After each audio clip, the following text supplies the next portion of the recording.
The next topic of the chapter judiciary is structure of courts in India.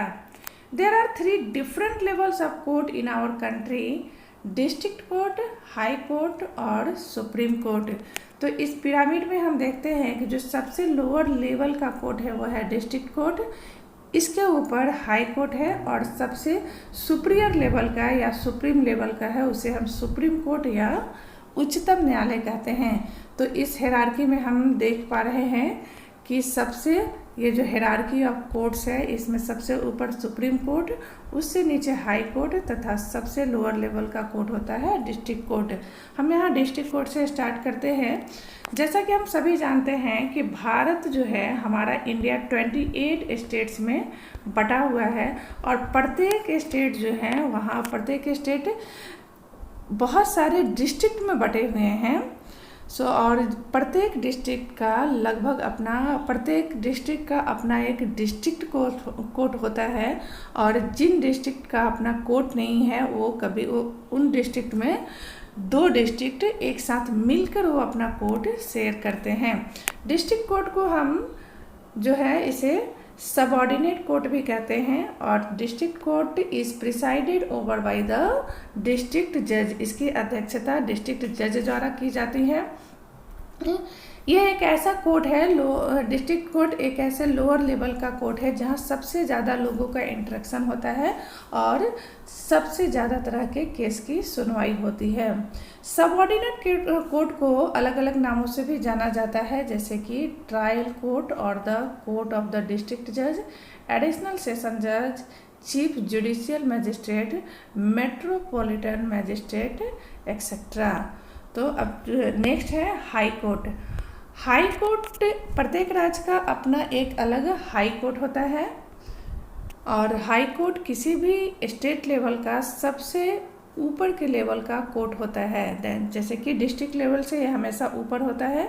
अगर anyone is not satisfied by the jurisdiction of the district court, they can approach in the high court।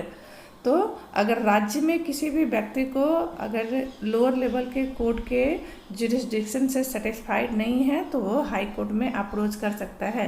Bharat में high court की स्थापना सबसे पहले British period में 1862 में की गई थी और यहाँ जो ब्रिटिश पीरियड के जो 3 प्रमुख प्रेसिडेंसी थे उन्हीं प्रमुख प्रेसिडेंसी जैसे कि कलकत्ता, बॉम्बे और मद्रास में 1862 में की गई थी। Next is the supreme court. High court के बारे में एक और चीज़ मैं बताना चाहूँगी कि प्रत्येक स्टेट का अपना एक हाई कोर्ट होता है, लेकिन कुछ मामलों में यह एक्सेप्शन है। भारत में कुल हाई कोर्ट की संख्या 25 है और जैसे कुछ स्टेट जो है वो अपने हाई कोर्ट को शेयर करते हैं, जैसे कि पंजाब और हरियाणा अपने हाई कोर्ट को शेयर करता है। इसी तरह नॉर्थ ईस्टर्न स्टेट जो हैं वहाँ वो भी उनमें से 2-3 स्टेट जो है वो अपना हाई कोर्ट को शेयर करते हैं। जैसे गुवाहाटी का जो हाई कोर्ट है उसके आसपास के जो नेबरिंग स्टेट है वो गुवाहाटी का हाई कोर्ट नेबरिंग स्टेट से अपने हाई कोर्ट को शेयर करती है।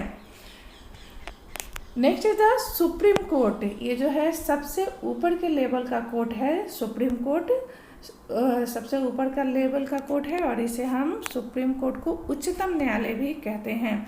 सुप्रीम कोर्ट का जो मुख्य कार्यकारी अध्यक्ष होता है उसे चीफ जस्टिस बोला जाता है और यह भारत के सबसे ऊपर के लेवल का कोर्ट है। It is the highest level और the top level of court in the country.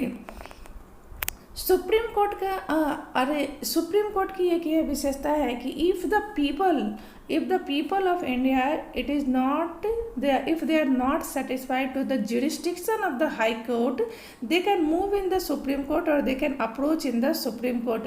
अगर भारत का कोई भी नागरिक जो है वो हाई कोर्ट के जुरिस्डिक्शन से सेटिस्फाइड नहीं होता है, संतुष्ट नहीं होता है, तो वह न्याय पाने के लिए वह सुप्रीम कोर्ट में भी अप्रोच कर सकता है और वहाँ भी अपील कर सकता है। The decision made by the supreme court are binding on all other courts in India और in another word decision made by higher courts are binding by lower courts of India. तो supreme court के द्वारा जो भी decision लिए जाते हैं वो सभी डिसीजन को लोअर कोर्ट मानने के लिए बाध्य होते हैं। अर्थात सुप्रीम कोर्ट का जो ज्यूरिसडिक्शन होता है वो फाइनल ज्यूरिसडिक्शन होता है, उससे ऊपर की अपील या सुनवाई कहीं नहीं होती है, और यस इसका ज्यूरिसडिक्शन, इसका न्याय सबसे फाइनल होता है, और इसीलिए इसे अपीलेट सिस्टम भी कहा जाता है।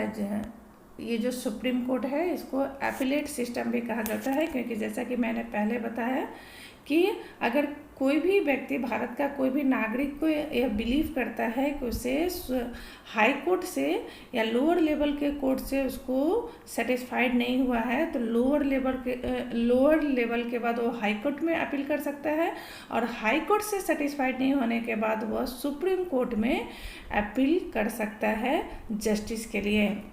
सुप्रीम कोर्ट की स्थापना 26 जनवरी 1950 को की गई थी। इसका मतलब है कि when our constitution has been implemented, जब हमारा कॉन्स्टिट्यूशन इम्प्लीमेंट शुरू हुआ तो उसी दिन से सुप्रीम कोर्ट की स्थापना हुई, और इसका जो कार्य था, the first sitting was held on January 1950, और इसकी जो पहली बैठक हुई थी वह 1950 में हुई थी।